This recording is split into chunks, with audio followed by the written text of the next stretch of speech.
জীবনে প্রথম ঢাকায় আসলাম কিছু টাকা ধার করে, আর এই টাকাও পকেট মার মেরে দিল। আমার সাথে কি এটা হওয়া দরকার ছিল? এত বড় শহরে কোথায় যাব আমি, কোথায় থাকবো আমি, কেই বা একটু আমাকে খাবার দেবে? কি লাগবো ভাই? কিছু না কিছু কইবা? ভাই, কয়টা টাকা দিবেন আমারে? কি এর টাকা? কয়দিন ধরে খাই না তো, পেটে অনেক ক্ষুধা লাগছে। ফাইজলামি করস বেটা? ওই বেটা যা, অন্যদিকে যা। কি লাগবো? না ভাই, কিছু লাগবো না, আমি তো একটু সমস্যায় পড়ছি। কি সমস্যা বলো? আমি তো গ্রামের থেকে আইছি 2-3 দিন হয়ে গেছে গা, আমারে কেউ কাজ দেয় না, আমার অনেক ক্ষুধা লাগছে, কি করবো? একটা কাম দেন, নাইলে কয়টা টাকা দেন, আমি কিছু খামো, আমার অনেক ক্ষুধা লাগছে। আরে বেটা কে রয়েছে দান্দামানি করো? হ্যাঁ, তোর মধ্যে বহুত দেখছি চিটার বার্তা বেটা। একটু আগে দিলাম একটা বেটা, আবার আইছ। আমি জানা জানা ওই বেটা, ওই জানা দান্দামানি করস বেটা, যা। দিবু ভাই? ভাই, আমি অনেক দিন ধরে খাই না, আমার পেটে অনেক ক্ষুধা, একটা পরোটা দিবেন? তোমার কিসের পরোটা দিব? যাও ভাগো, নাই। ভাই, আমি প্রয়োজন আপনাকে থালা বাসন দিয়ে দিব, তা আমার একটা পরোটা দেন, আমি খামো, আমার পেটে অনেক খিদা। ওই ভাই যাও, ধান্দা বেটে বাদ দাও, যাও। ভাইয়া, আজকে কিন্তু বলছো তুমি আমাকে শপিং এ নিয়ে যাবা। কয়বার বলছি এক কথা দিব? না, বলছি তুমি তো। তো নেই যাও, তুমি তো প্রত্যেকদিনই না, মিথ্যা বলছি কথা না, বলবো বলোই। উফ আল্লাহ, আর টিকতে পারতেছি না, কি যে করি। আরে, একটা রুটি দেখা যায় ময়লায়, ময়লাতে কি আসে যায়, জীবন আগে, আমি আগে খায়া নি, আমার পেটে অনেক ক্ষুধা। লা লা লা লা লা লা লা লা লা। ভাইয়া ভাইয়া ভাইয়া, গাড়িটা থামিয়ে দাও তো ভাইয়া। ভাই কি হইছে? আরে ভাই দেখো না ওখানে কি জানি। ভাই গাড়ি থামান তো। যাক, আশেপাশে কেউ নেই, রুটিটা খাই। এই তুই কই যাচ্ছিস? ভাইয়া আমি আসতেছি, দাঁড়াও। এই এটা তুমি কি খাইতেছো?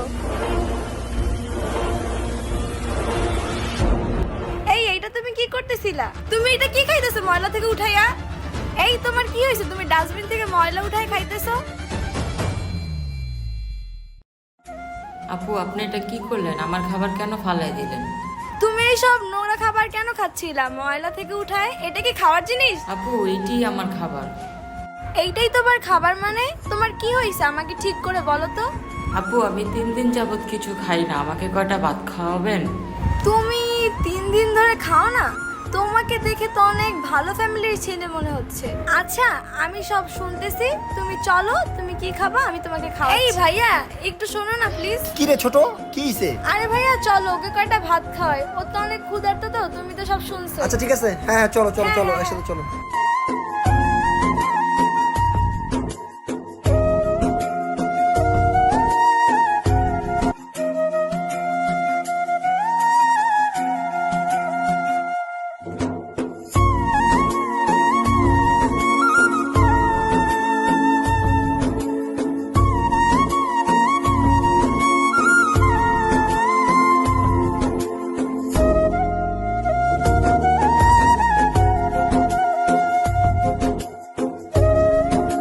আপু, কিভাবে যে বলি, ছোটবেলা আমার বাবা মারা গেছে এবং আমার বাবার কিছু ভিটে মাটি ছিল, ওইগুলো আমার চাচারা সব নিয়ে গেছে। এখন আমার মাটা অনেক অসুস্থ, তাই আমি গ্রাম থেকে কিছু টাকা হাওলাত নিয়ে ঢাকায় এসেছি। আসার পরে আমার সব টাকাগুলো পকেট মারা নিয়ে যায় চুরি করে। আমি মানুষের ধারে ধারে ঘুরছি, কিন্তু কেউ আমাকে একটা কাজ দিল না। ও এই অবস্থা? আচ্ছা দেখি আমি তোমার জন্য কিছু করতে পারি কিনা। আচ্ছা ভাইয়া, তোমাকে একটা কথা বলি, তুমি যদি কিছু মনে না করো, তুমি একটু রফিক মামার সাথে কথা বলে দেখো, ওর জন্য কোনো একটা কিছু করা যায় নাকি। মামা আসসালামু আলাইকুম। মামা তুমি কি অফিসে? আচ্ছা আমি একটু অফিসে আসতে চাচ্ছি তোমার। ঠিক আছে চল। মামা আসসালামু আলাইকুম। ওয়ালাইকুম আসসালাম। কিরে মামা, তোরা এখানে? মামা তোমাকে না ফোনে বললাম, ও কি বলবে তোমাকে সঙ্গী। হ্যাঁ মামা, আসলে আমি একটা দরকার ছিলাম, আর সাথে একটা ছেলেকেও নিয়ে আসছি, তো তোমার এই অফিসে ওকে একটা কাজ দিতে হবে। ছেলেটা অনেক অসহায়, আমার অনেক খারাপ লাগতেছে। তুমি একটা হেল্প করবা, ওই ছেলেটাকে তোমার অফিসে একটা কাজ দিবা, আর ওর থাকা খাওয়ার সব ব্যবস্থা তুমি করবা। বলা নেই করে মা, তুই কাকে দিয়েছিস চাকরি দিতে? কে এই ছেলে? এই তুমি ভিতরে আসো। আসসালামু আলাইকুম। ওয়ালাইকুম আসসালাম। মামা আমি এত কিছু শুনতে চাই না, আমি তোমার কাছে আসছি, তুমি ওকে একটা কাজ দিয়ে দিবা। ওর পুরো দায়িত্ব আমি তোমাকে দিয়ে গেলাম। ঠিক আছে মা, তোর কথা তো আমি কখনো ফালাইতে পারি না। ঠিক আছে মা, আমি দেখতেছি ব্যাপারটা। আচ্ছা তুমি তাহলে এখানে ঠিক মতো কাজ করো, আর তোমার কোনো প্রবলেম হইলে আমাকেই জানাইও। এই বোকা, তুমি কান্না করতেছো কেন? পাগল নাকি? না আপু, আপনাকে যে আমি কিভাবে ধন্যবাদ জানাবো আমার বলার কোনো ভাষা নেই। আমাকে এই 3 দিন ধরে কেউ কোনো খাবার দেয়নি, কাজ দেয় নাই। আপনি আমাকে ফেরেশতার মতো এসে খাবার দিয়েছেন, চাকরি দিয়েছেন, থাকার ব্যবস্থা করে দিয়েছেন। আপনাকে ধন্যবাদ কিভাবে জানাবো, আপনাকে আমার বলার কোনো ভাষা নেই আপু।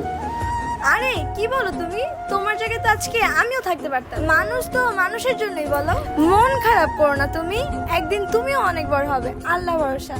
আমাদের সমাজে এমন হাজারো মানুষ আছে যারা কিনা এমন পরিস্থিতির শিকার হয়ে থাকে, না পারে কাউকে বলতে, না পারে সইতে, এমন নীরবে অনেক মানুষ কেঁদে যায়। এই ভিডিওটি তারই একটা উদাহরণ।